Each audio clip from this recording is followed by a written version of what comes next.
While you watch this video, I want you to keep one thing in mind. This is a melee build, and melee is heavily punished when it comes to most mechanics in the game, and it is, on average, more difficult than most kinds of ranged builds. And not only is this build melee, it's also a strike build, so it is the most punished, meaning you need to be right up in the boss's face to be able to do your damage. Now that being said, for the purposes that I have designed this build for, it's actually quite competent at what it does. The main two things that I have been doing with this build are farming Ubers as well as doing Simulacrum. But before we get into all of that, let's talk about what this build actually is. This is a Molten Strike of the Zenith build.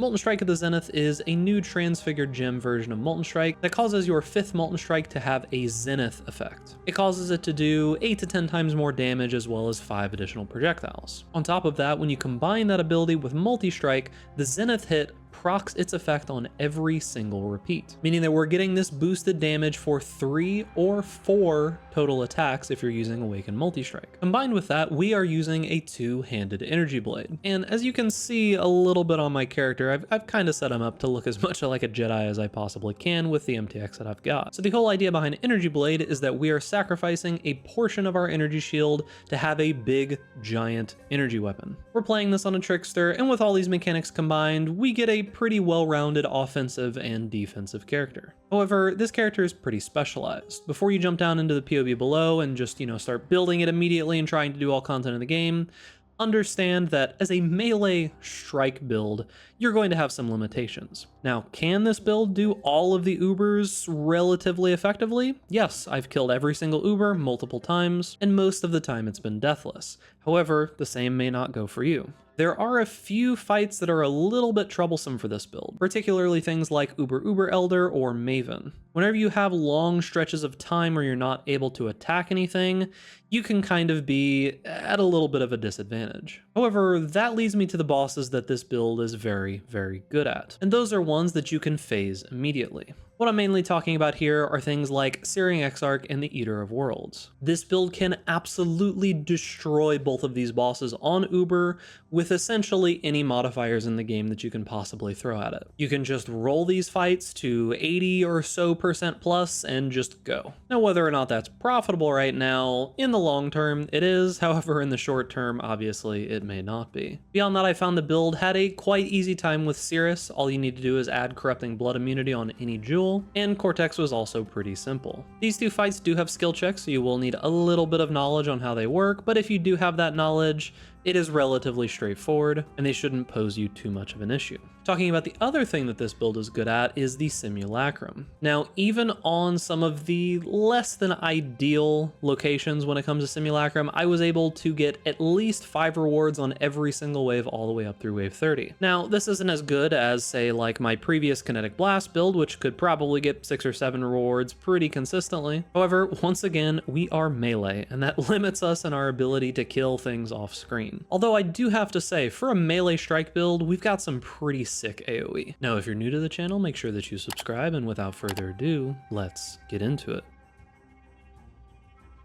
Alright, so this is my character, Mini Balls. I think this is probably the finalized version of the build, and I most likely won't be working on it anymore this league, so I figured might as well make the full video and explain everything that's been going on with it. There are some relatively decent sized changes since the last video. That last PoB wasn't finalized by any means. It was kind of just like the early day 1, day 2 PoB that I had thrown together. Things are much more concrete at this point. If you're curious to what this build is, it is a 2-handed energy blade, Molten Strike of the Zenith, energy shield stack Trickster. The whole idea behind this is we are trying to get the largest energy blade we possibly can, and we are using that with a quite effective damage ability, which is Molten Strike of the Zenith. With these two things combined, you're getting those one-shots that you're seeing previously in against Exarch and Eater. Doesn't really matter what the mods are. You can one-shot most Uber bosses in the game. However, Maven is a little bit of a problem because she's so tiny that the overlaps aren't as consistent on her, so you do a little bit less damage to her. All the other Ubers are massive, so there's not really any issue there. So up front, let's talk about how expensive this build is. This is a build where if you don't have crafting knowledge, I highly suggest that you maybe steer away from it a little bit. I have included pretty extensive crafting notes down in the description. However, you're going to need to use things like resonators. You're going to need to use a lot of Eldritch currency, like Eldritch Chaos, Eldritch Annuls, Eldritch Exalts, Normal Exalts, all those kinds of things. You're going to need to be using those quite a lot to craft a lot of this gear. This is essentially like an energy shield slash int stack kind of character, so you're going to need to be able to craft that kind of gear. It is mostly like fractured metacrafted gear for the vast majority of it, but it can get a little bit more advanced than, say, the basics. So if I had to put this build on like a scale of how expensive it would be, 1 being like SSF friendly and 5 being like mirror tier, I'd say it's like a 3.5 probably. It uses a couple expensive items like Nemus, but besides that, most of the gear is relatively craftable, and you can just slightly lower the power of the build by dropping, you know, a little bit of energy shield on some of these like fractured mods, or a little bit of intelligence on some of these fractured mods, and just going for slightly worse gear makes it significantly cheaper. However, one thing that is going to be very expensive pretty much no matter what you do is the fact that we are using the Adorn, and we're going to be using a bunch of jewels that will immediately go up in price as soon as this build goes live. You can make these yourself. It's kind of difficult. I would probably look for a full guide on crafting adorned jewelry. However, the TLDR of that is just going to be, you can like try to split them if you want. You can try to get fractured ones if you want and roll them with alterations and try to corrupt them.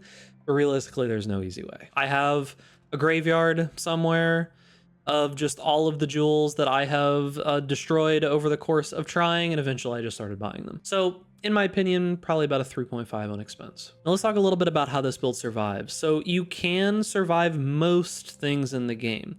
You can't face tank Ubers a lot of the time if you aren't able to hit them. This is the reason why things like Uber Elder, Shaper, Maven, and stuff like that can be a little bit painful, is that if you are having to tank damage while you cannot hit them, you are most likely going to die. You can survive for a little bit, but you can't survive for a super long time. The reason for this is that we are using Ghost Reaver as well as Chevron's Revelation, meaning we cannot recharge and we cannot regenerate energy shield.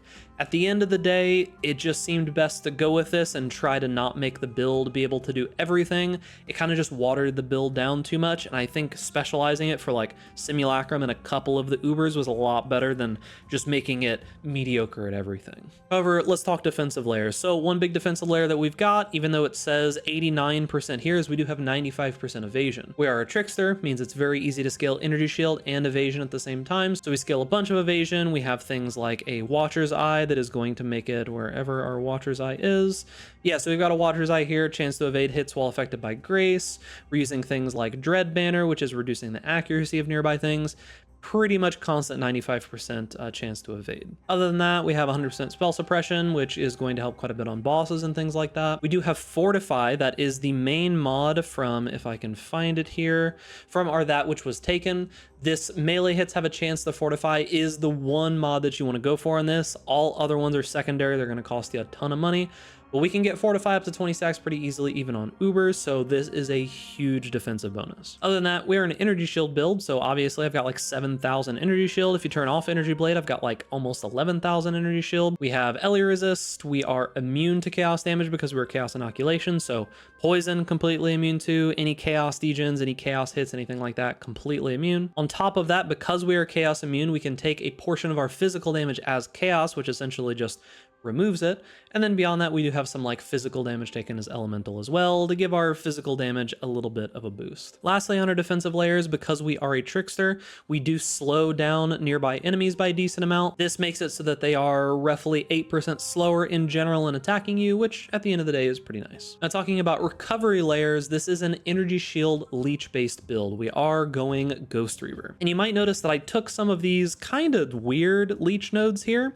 The reason for this is that realistically, we do enough damage. At this point, pretty much anything I throw the build at, it one-shots it whenever that Zenith hit goes off. So I was kind of looking for ways where we could increase the survivability of the build, increase the healing of the build without diluting it too much. And the only real way was to just go all in on leech. So what these nodes do, this first one does nothing. However, these nodes here are going to increase the maximum amount of leech that we can have.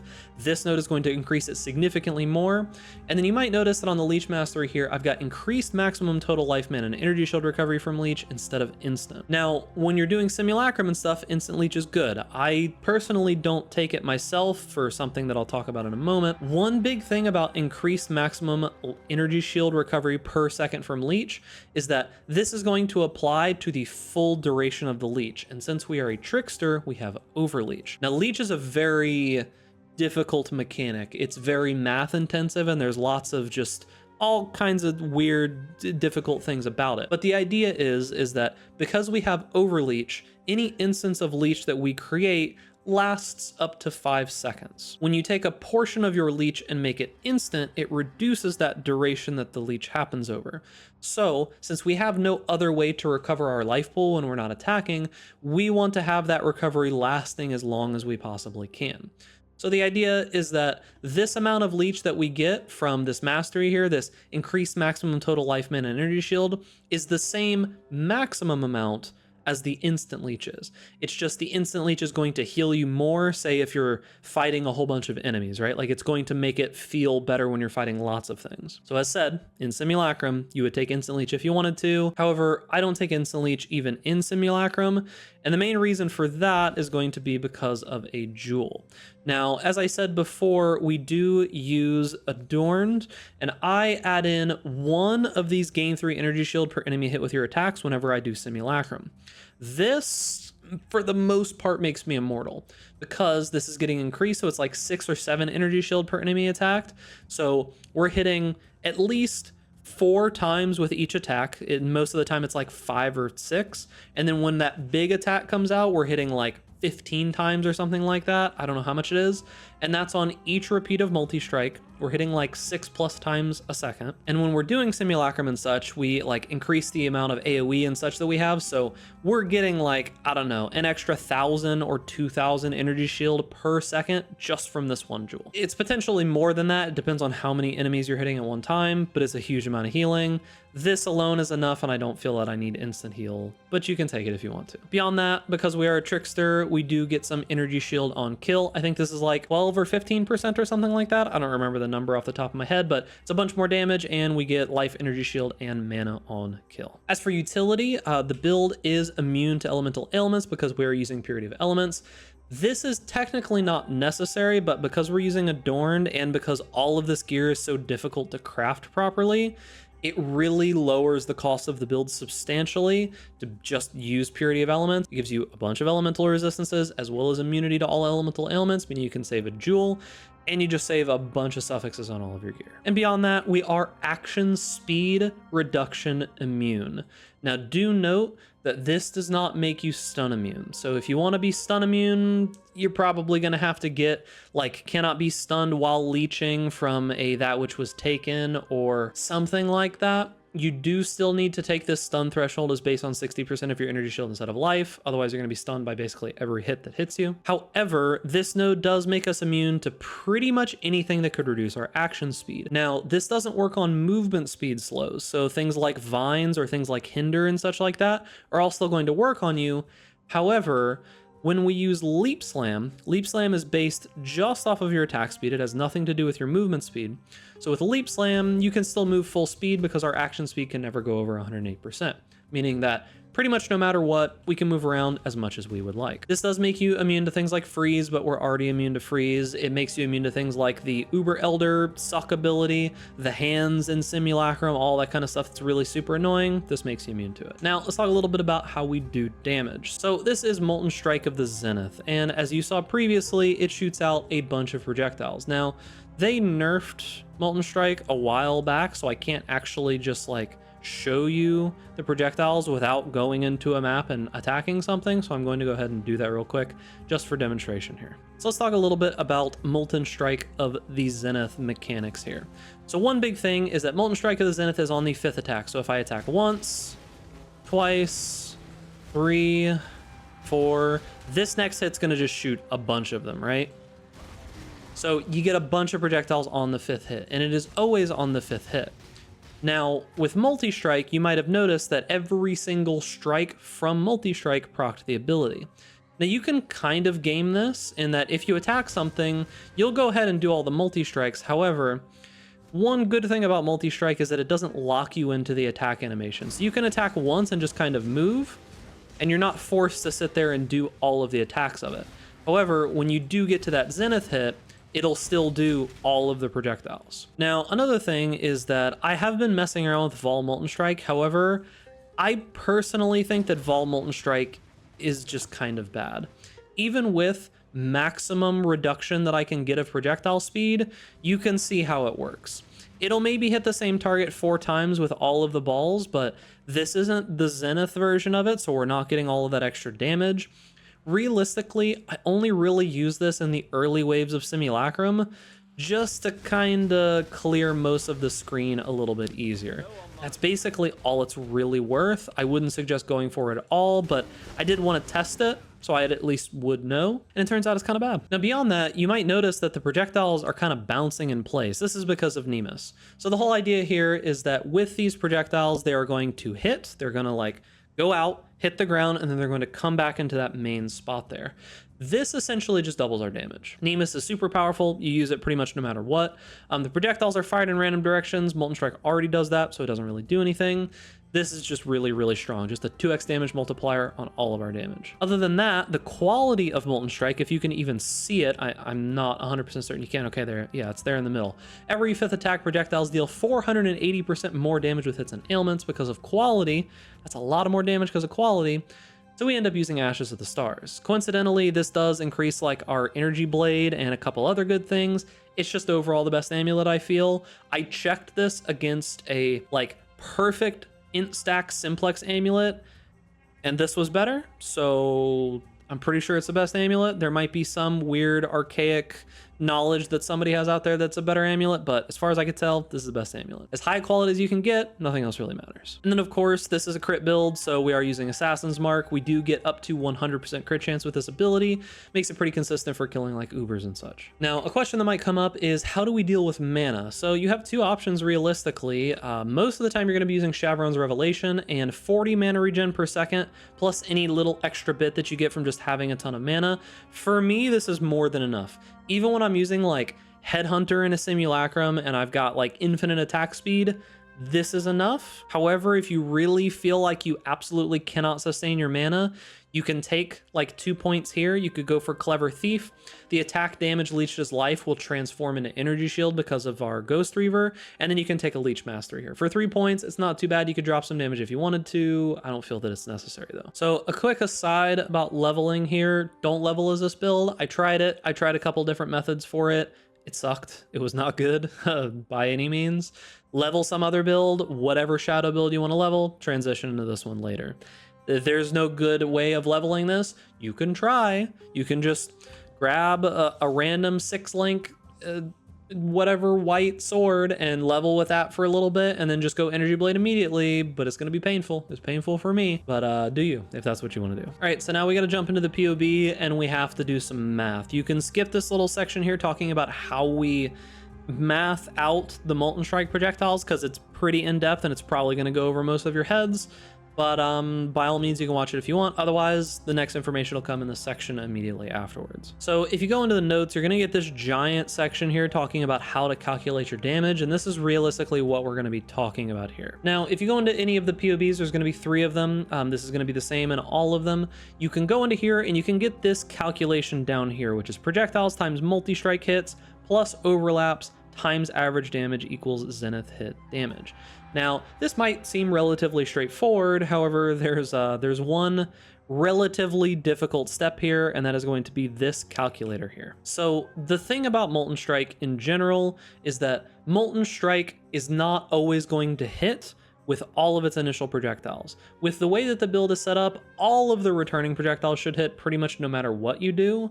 However, the initial projectiles have actually a really low chance to hit if you just do nothing. So the way you overcome this is that if you look at my PoB, you'll notice that on the bossing setup, I've got less projectile speed here. I've got these 3 less projectile speed nodes. And on my main link, you'll notice that I have slower projectiles in the main link. The reason for this is that if you don't do any of that and you just leave Molten Strike as is, only about 40% of the projectiles will actually hit on the initial amount. So for example, I'll use easy numbers here. If you're hitting a total of 200 times, right? Like if your Zenith hits with 200 projectiles total, right?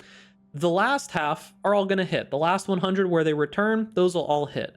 However, out of the first 100, you're missing 60 hits if you do nothing. That's a ton of damage. It's an absurd amount of damage that you're losing. So to overcome this, what we need to do is we need to make it so that this max landing distance is lower. I'm going to show you how to do this. You go into PoB and there's some numbers that you're going to need. Once you load in your character and you've got everything set up properly, the configuration, all that kind of good stuff, you're going to go into calculations. You're going to go Molten Strike of the Zenith, Magma Ball's 5th attack, and you're going to come down here to skill type specific stats. The two things that you are looking for is you are looking for this radius number here. Now, since this calculator was made, PoB was updated to go with, you know how GGG changed it from like range to like meters now instead of just like arbitrary numbers?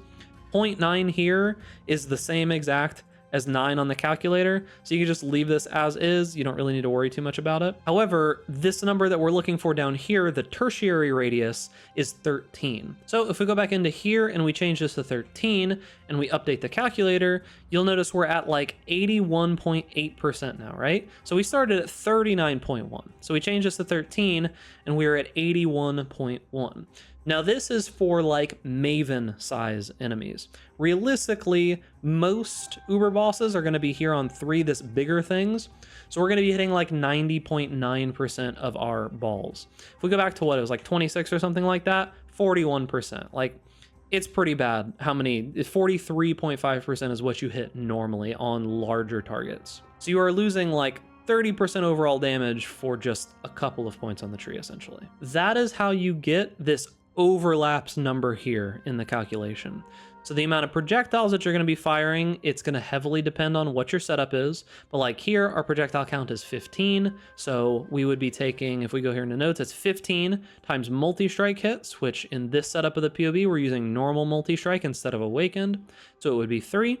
The number of overlaps that you're going to get is 90% of what your total here is. So that's going to be 40. So 45 plus 40. Then you're going to take that whole amount. You're going to times it by your average damage. This is the average damage if we set this to Ubers. So if we go Ubers here, you'll see 2795,513. So that's your average damage, and that ends up with a 237 million damage hit against an Uber boss. So that's pretty much it for the math. You can read through this and figure it out if you want to like optimize your character in certain ways. But for the most part, I just suggest that you trust me here. Like if you can't, you know, mess around with all of this radius and the calculator and all that kind of good stuff, just kind of trust the PoBs. I've set it up relatively well. If you want to min-max for your particular situation, feel free to read through here and try to absorb all the information, but just trust me for now. So now let's talk a little bit about the PoBs and everything that's in them. So as I said previously, there's going to be 3 versions of this PoB. It's going to be a bossing PoB, a simulacrum PoB, and a simulacrum with Headhunter PoB. You might notice that I have 2 other PoBs here, a Mageblood and a precise technique PoB. Realistically, I couldn't make the Mageblood PoB worthwhile over like a big giant crafted belt, so it didn't really end up being super worth it. And then for the precise technique, it just ended up being worse in general. Like I was able to do something different with this precise technique PoB. I mean, I'll show it to you real quick if you want, where you basically just turn it into like the Trickster that everybody's playing for Valdos essentially, and it sort of works, but it's honestly just kind of watered down and not as good as these other versions. It can do more things not as well, but you could just play these other ones which are really good at the things that they do. So let's start with the bossing PoB. Let's talk about the basics of some of the skills here. So this is a Trickster, meaning that we are going to be using things like Polymath. This is just a bunch of damage for having masteries, a bunch of recovery for life, energy, shield, and mana. We're using 1 step ahead. This makes us attack and move faster, as well as enemies nearby us attack and move slower. This is really super powerful for things that like slow your character in general, just means you're mostly immune to them. This does not make you immune to stuns, however. Next is going to be Escape Artist. Now, the interesting thing about Escape Artist, and this is kind of the whole base of energy shield for the build, is that that line that says 1 to maximum energy shield per 6 evasion rating on equipped body armor means that if we do get this big hybrid body armor that has a bunch of energy shield and a bunch of evasion, and then we take this Warden of the Magi node, which is down here, It makes it so that if we don't have anything socketed into our chest piece, the defenses from our equipped body armor are doubled. These two synergize super well and just give you a ton of energy shield. I want you to look at this, okay? So in this PoB, I've got about 8,000 energy shield, 9.3 million average damage. Look at what happens when I take this off. I lose 56% of my overall damage, and I lose 59.8% of my energy shield. That is how much this chest piece is doing right now with the like synergy between those two nodes. This is essentially the entire base of the build. Now moving on with the Trickster, beyond this node we also do have Soul Drinker. This is what gives us Overleach, which is the vast majority of our recovery, pretty much all of it really. This makes us so when our energy shield is filled, we keep leeching for about 5 seconds or so. Now moving over to the Warden, we already talked a little bit about Oath of the Magi. We are only really using this for the defenses from the equipped body armor. I can't rationalize losing 4 more sockets when we're already losing 6. So you take this, but it's only for that. Next is going to be Coated Blade. This gives us Tinctures. Tinctures are relatively good for the build. We need this node. I'd like to have Charms or something like that, but realistically, this node is like the entirety of the build. So we just take Tinctures because it's basically all that's left. This node does give us like some charges when we hit an enemy and 30% increased effect of Flasks, which is both really super useful. And then the last node we take is Detect Evil. You don't need this if you don't want to go, buy the boss or kill the boss in the wilds.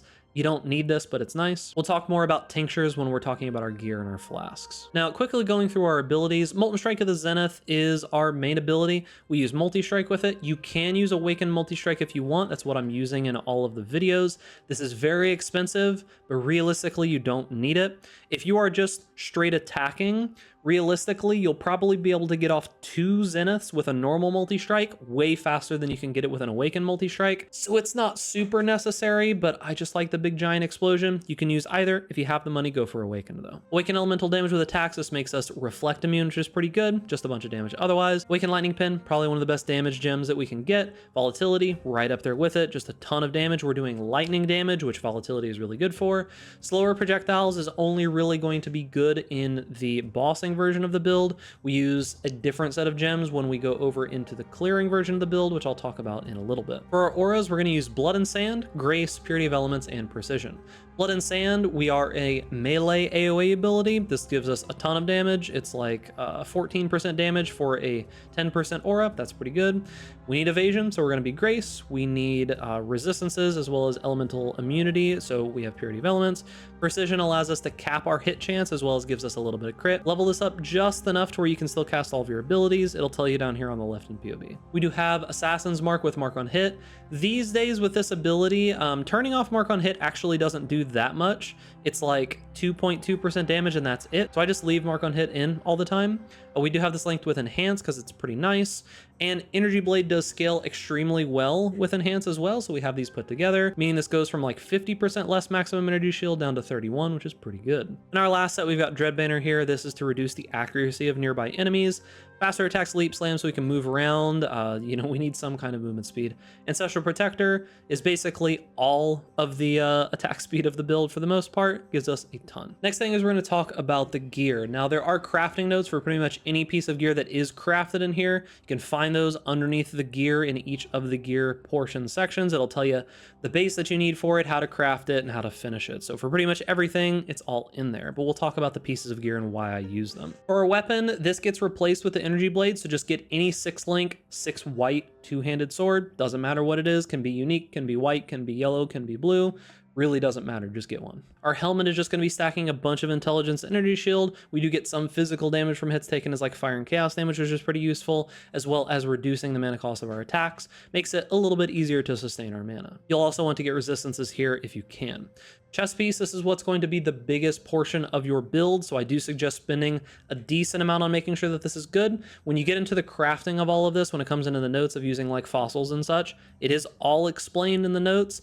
This is the one that you should really invest in and make sure that it's good. For the gloves, it's just more of the same. Energy shield, intelligence, we craft some spell suppress and get some spell suppress on the implicit. Note that the non-vol strike skills target one additional nearby enemy is important because it essentially increases your range even on single target. I do highly suggest that you get this, really, really important. For the boots, once again, more of the same, just energy shield, intelligence, some movement speed, and we craft strength here, as well as getting brittle ground. We are using Ashes of the Stars, talked about this a little bit earlier. quality of gems is really powerful for this build, enough that even the nerfed ashes is still really, really good. For Shavron's Revelation, we put a defense quality on this, which gives us a ton of energy shield. We're getting 330 maximum energy shield from this ring, as well as 75 intelligence. Those are basically our two main stats. This is really good. Also gives us some regen, which means we don't need any leech or anything like that. Really, really solid ring. Nemus, as I said previously, it is just doubling your damage. Very, very powerful. This belt, this is going to be a Shaper Crusader slammed together with an Awakener Orb belt.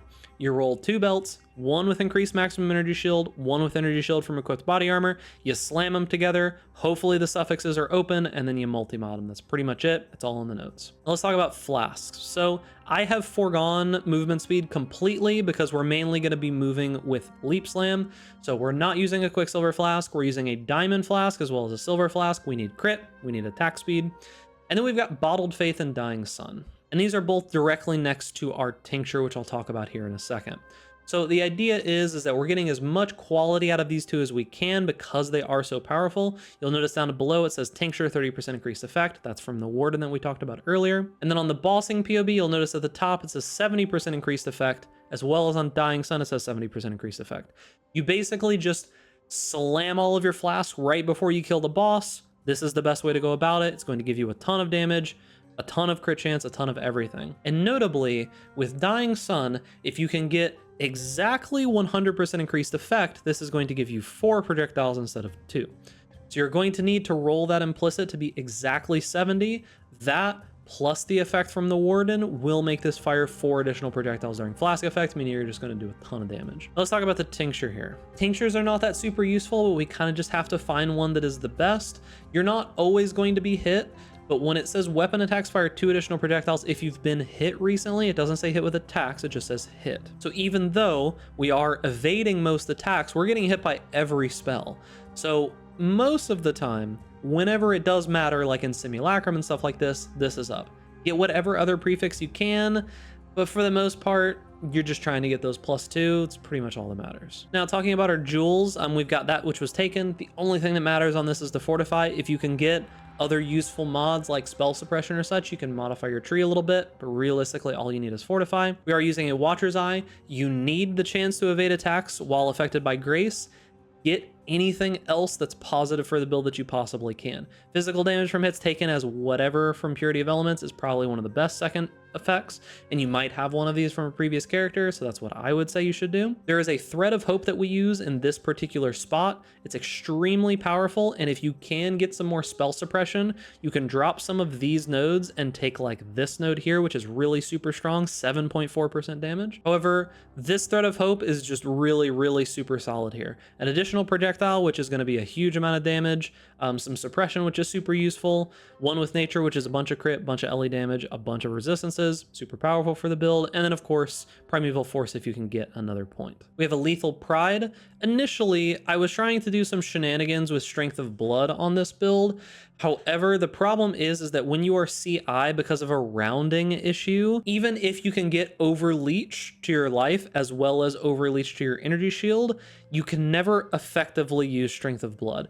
It sucks that that's the case, because if this did work, if that rounding issue wasn't an issue, it basically would have made this build able to do all of the Ubers with absolutely no issue, I'm pretty sure.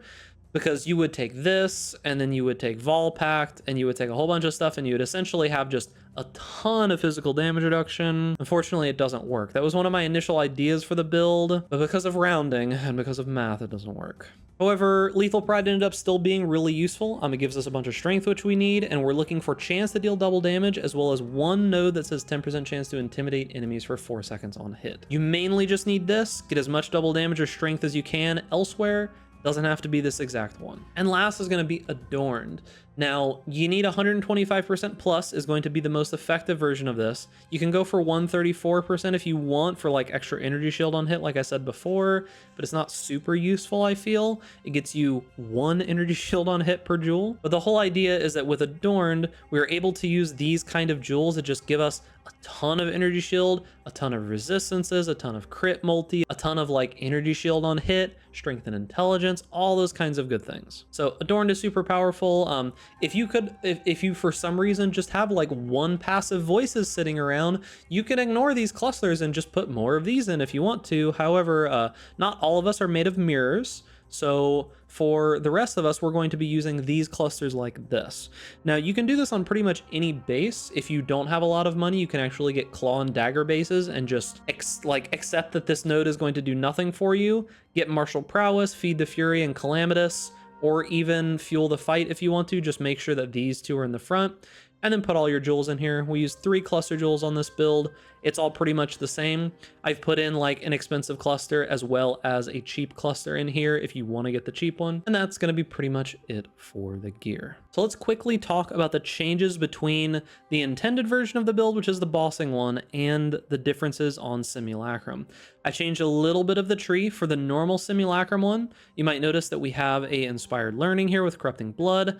Take a whole bunch of different nodes here. We're dropping some of this projectile speed stuff here because we don't really need it. We actually kind of want a little bit more clear. So we're doing all of that. Tree is mostly the same, however, just moving around a couple of nodes to get this inspired learning working.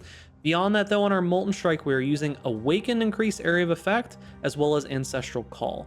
Ancestral Call is going to make it so you essentially are like tripling the amount of Molten Strikes that are going out at any given time. Maybe a little bit less than that if you have like the gloves and all that kind of good stuff, but this is a bunch of extra damage for clear. And then Awaken Increased Area of Effect is going to massively reduce your single target damage, which doesn't matter in Simulacrum at all. You one-shot Kosis and Omniphobia most of the time regardless.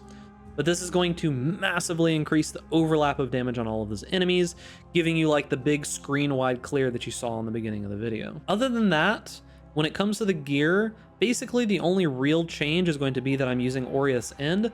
You don't have to use this. You can use Dying Sun still if you want to. Just put it in the same spot. I would suggest getting another Dying Sun and crafting used when charges reach full on both of them. That's what I would do if I didn't have Aureus End. Aureus End is pretty good. But beyond that, pretty much nothing else has really changed with the gear. We just swapped out the Thread of Hope for this Inspired Learning, swapped a few points in the tree, swapped a couple of links, pretty much it. Now there is a Headhunter version of this, and this isn't, once again, very different. It's just using a Headhunter here. Most everything else is the same, except we have moved back to using a Thread of Hope here because we don't need the Inspired Learning or anything. We've got a Headhunter. Not really much else different about this. It's almost exactly the same as the previous versions of the build, except once again, you're gaining a little bit of energy shield per enemy hit with attacks. Now, as a last and final note, there are pretty much complete information in these notes. There's everything in here you could possibly have a question about, most likely. However, if for some reason you have a question that isn't answered in this video, isn't answered in the POB, isn't answered in the comments down below the video, you can go and join my Discord. It's linked down in the description. There's going to be a dedicated thread about this in the Ducks build section of the Discord. Make sure that you keep questions about this build to that section. If nobody in there is able to help you and I haven't answered in a little bit, you can ping me in there, but don't do it frequently. If you abuse your pings, like pinging me 10 times a day and you're not a patron, which can ping me as much as you want in the patron channels, you might get muted or something. Just don't abuse pinging me, please. I have a lot of people that always end up pinging me. But that is going to be it for the video. Now, this build did a lot better than I expected to. Melee, you kind of got to give up a little bit when it comes to being melee, but managed to do all the Ubers. I farmed a bunch of Simulacrums. Mapping is okay, but I didn't really talk about it because it's not really good at it. But overall, build did pretty well for what I wanted. So remember, boys, if you enjoy this content, make sure to give this video a like, subscribe to the YouTube channel, hit that notification bell to stay up to date with all the latest videos, and stay safe out there in raid class. And I'll see you guys in the next video.